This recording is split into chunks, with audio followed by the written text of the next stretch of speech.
potentiel économique, mais il ne faut pas oublier non plus le potentiel culturel, le potentiel sportif, le potentiel artistique que vous avez dans ces pays, non seulement avec les ressources que vous avez, mais surtout en pensant de l'avenir et en pensant surtout de cette jeunesse de ces pays. C'est un élément très important, c'est une balance très important. Donc, un mot sur le rôle de l'Union européenne. Je voulais commencer avec quelque chose peut-être de plus psychologique. L'Union européenne, c'est un partenaire. C'est un partenaire des pays des Grands Lacs, c'est un partenaire des organismes de la société civile et des organismes régionaux. Mais qu'est-ce que vous pouvez attendre d'un bon partenaire? Je pense qu'il y a trois éléments. Et ce sont trois éléments qui sont pour moi, qui pourraient alimenter les critères de jugement du partenariat avec l'Union européenne.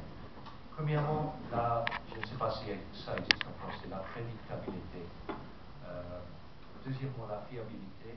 Troisièmement, la continuité. Je pense que ce sont trois éléments très importants dans un partenariat qui a le potentiel de réussir.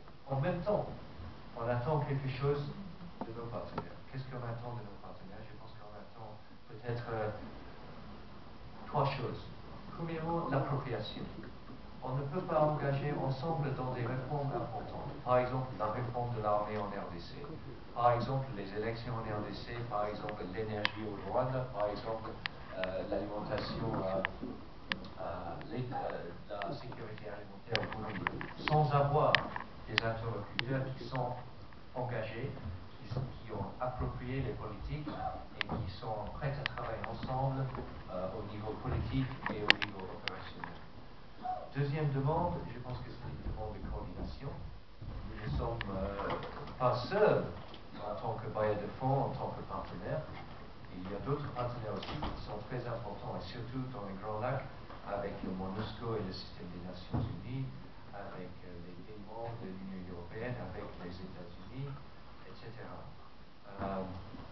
Avec un bon leadership de nos partenaires, on va assurer, je pense, une coordination plus efficace. Et troisièmement, je voulais souligner le dialogue. Parce que sans dialogue, on ne peut pas vraiment progresser dans les réformes. Et sans dialogue, on ne peut pas vraiment juger et suivre et faire un monitoring du progrès vis-à-vis de nos engagements. Alors, je voulais passer maintenant, parce que je ne veux pas être trop loin, à la politique de l'Union européenne. Et je voulais souligner peut-être, parce que je veux expliquer peut-être de façon assez simple et facile qu'est-ce que nous faisons dans les Grands Lacs.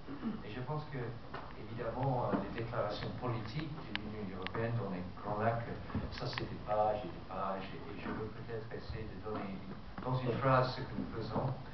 Nous essayons de jouer un rôle, je pense, avec les instruments que nous avons à notre disposition et avec la capacité politique que nous avons de soutenir la paix et de soutenir la stabilité dans la région.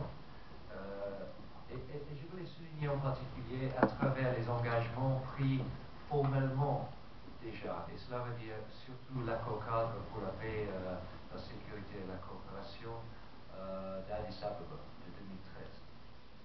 Et je voulais passer un peu à travers ce document parce que c'est un document qui n'est pas beaucoup évoqué maintenant, mais qui est le seul document cadre avec des engagements formels des parties prenantes de la région.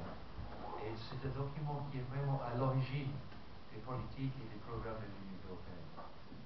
J'imagine que vous êtes tous très bien renseignés sur le soi-disant Framework Agreement d'Addis, mais je voulais peut-être isoler quelques éléments.